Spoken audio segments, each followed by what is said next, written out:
RTI Live News. Ask for right. Welcome to RTI Live News. Komaram Bheem Asifabad జిల్లా సిరిపూర్ నియోజకవర్గం వాకుట్కర్ జోష్న కౌటాల మండల నివాసురాలు మీడియాతో మాట్లాడుతూ మొన్నటి తెలంగాణ డిఎస్సిలో 1:1 సెలెక్ట్ అయ్యి అన్ని అర్హతలు ఉండి సీఎం రేవంత్ రెడ్డి ఇచ్చిన ఆర్డర్ కాపీ తీసుకున్న కొంతమంది కావాలని తనకు వచ్చిన ఆర్డర్ కాపీని క్యాన్సిల్ చేస్తూ 13వ ర్యాంక్ వచ్చిన వేరొకరికి ఇచ్చారు. రిహాబిలిటేషన్ కౌన్సిల్ ఆఫ్ ఇండియా నుండి సిఆర్ఆర్ నెంబర్ తనకు ఉండి రెన్యువల్ కోసం అప్లై చేసి అక్నాలెడ్జ్మెంట్ ఇవ్వడం జరిగింది. రెన్యువల్ సర్టిఫికేట్ కోసం కలెక్టర్ నుండి 1 నెల అనుమతి కూడా కోరాము జరిగిందని కలెక్టర్ దీనిపై సానుకూలంగా స్పందిస్తూ దీనిపై విచారణ జరిపిస్తానని అన్నారు. తను కోర్టులో కేసు కూడా వేశానని, కోర్టు కేసు నడుస్తూ ఉండగా 13వ ర్యాంకు వ్యక్తికి పోస్టింగ్ ఇచ్చారని కూడా ధిక్కరించారు. తనకు న్యాయం జరిపించి తన పోస్ట్ ఇప్పించవలసిందిగా కలెక్టర్ను ప్రాధాయపడ్డారు. ఇప్పటికైనా సంబంధిత అధికారులు వెంటనే స్పందించి తనకు న్యాయం చేయాలని కోరారు. నా పేరు జోష్న, మాది కౌటాల. మొన్న డిఎస్సి 2024 డిఎస్సిలో నాకు స్కూల్ అసిస్టెంట్ టీచర్ పోస్ట్ వచ్చింది. కానీ కొంతమంది నాకు అన్యాయం చేసిండ్రు. నాకు వచ్చిన పోస్టుని వేరే వాళ్ళకి ఇప్పించిండ్రు.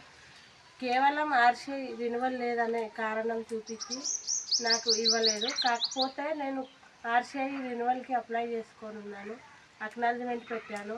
సర్టిఫికేట్ వెరిఫికేషన్ రోజు దాన్ని వాళ్ళు లెక్కలోకి తీసుకున్నారు.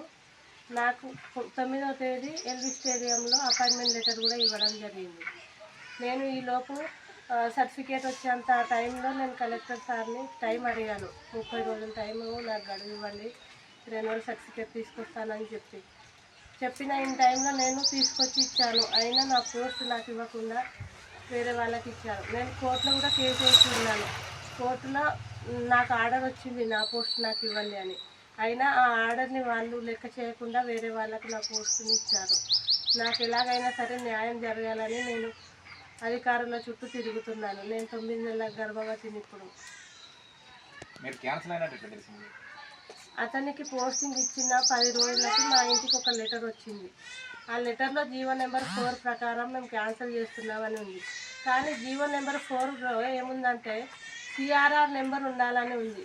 దాంట్లో వ్యాలిడేషన్ అనే మాట ఎక్కడ లేదు.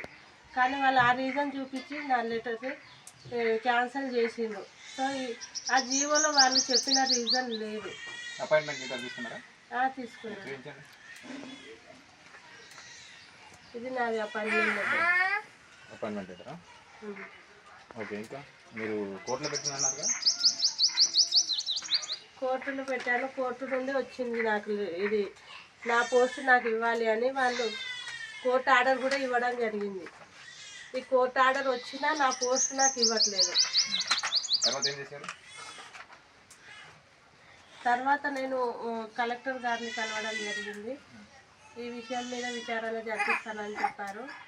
ఇప్పుడు కోర్టులో కూడా ఛాలెంజ్ చేశాను. మొన్న నాకు వచ్చిన లెటర్ మీద జీవో నెంబర్ 4లో వాళ్ళు చెప్పిన రీజన్ లేదు. మరి ఆ రీజన్ చూపించి వాళ్ళు మాకు క్యాన్సల్ అంటున్నారని కోర్టులో ఇప్పుడు పిటిషన్ మనోటి ఇచ్చాను.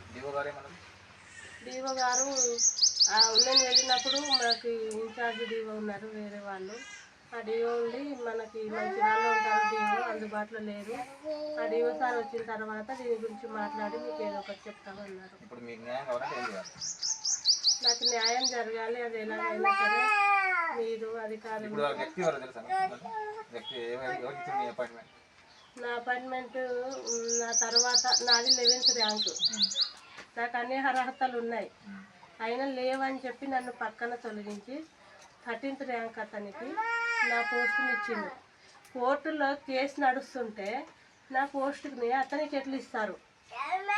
అట్లా ఇవ్వడం వెనక ఏది ఉంది, ఎవరి హస్తం ఉంది అని నాకు కూడా డౌట్ వస్తుంది. అంతా కోర్టులో కేసు నడుస్తుంటే అతనికి అంట కట్టాల్సిన అవసరం ఏముంది? నా పోస్టుని నాకు అనుమానం అని నాకు తెలియదు. ఎవరి మీద ఎవరున్నారు దీని వెనుకన్న విషయం నాకు తెలియదు. కాకపోతే ఏదో అద్భుత శక్తి పనిచేస్తేనే ఇలా నా పోస్టుని కోర్టులో కేసు ఉండగా వేరే వాళ్ళకి తెలియదు. నాకు అట్లా నాకు న్యాయం జరగాలి, ఎలాగైనా సరే నాకు న్యాయం చేయండి.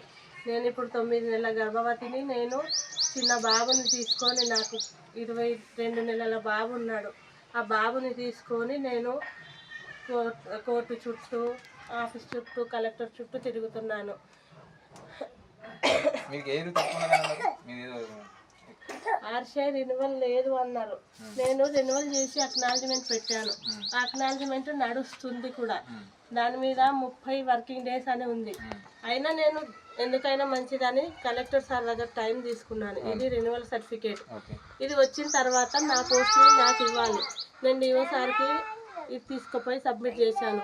డిఎస్సికి లెటర్ రాసి నీ పోస్ట్ నీకు ఇస్తానని చెప్పి ఇవ్వలేదు. మాది చాలా పేద కుటుంబము. నేను ఈ రెన్యువల్ చేసుకోవడంలో కొంచెం ఆలస్యం జరిగింది. దానికి కూడా కారణాలు ఉన్నాయి. ఏంటంటే మా పేరెంట్స్ హెల్త్ కూడా, మా నాన్నకి ఫస్ట్ హెల్త్ బాగాలేదు. ఏమైంది అని మేము చూపిస్తే హాస్పిటల్లో బ్రెయిన్ ట్యూమర్ అన్నారు. బసవతారకంలో ఆపరేషన్ చేయించాము. ఆపరేషన్ చేయించి అక్కడ ఒక 6 నెలలు ఉన్నాము. అట్లా మా నాన్నతో చాలా హెల్త్ ఇష్యూ ఉండి హాస్పిటల్లో చుట్టూ తిరగడం అది సరిపోయింది. కొంచెం ఒక 2 ఇయర్స్కి మా నాన్న కోలుకున్నాడు. అంటే మా అమ్మ హెల్త్ బాగాలేదు. మా అమ్మకి కిడ్నీ ఫెయిల్ అయింది, డయాలసిస్ పేషెంట్. 2 సంవత్సరాలు మా అమ్మతో మేము ఇబ్బంది పడినాము.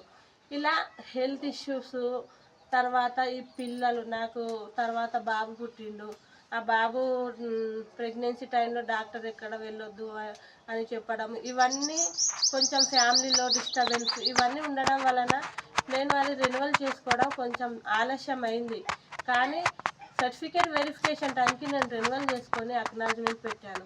ఇంత పేద కుటుంబం నుండి వచ్చిన నేను ఎంతో కష్టపడి చదివినాను. మా పేరెంట్స్ ఏదో మట్టి పని, వ్యవసాయం పనులు చేసి కష్టపడి చదివించి ఉంటారు మమ్మల్ని.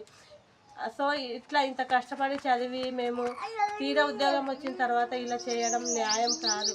ఖచ్చితంగా అధికారులు స్పందించి ఈ విషయం మీద నాకు న్యాయం చేయాలని నేను కోరుతున్నాను. నన్ను ఎట్లయినా సరే నా ఉద్యోగం నాకు ఇప్పించండి.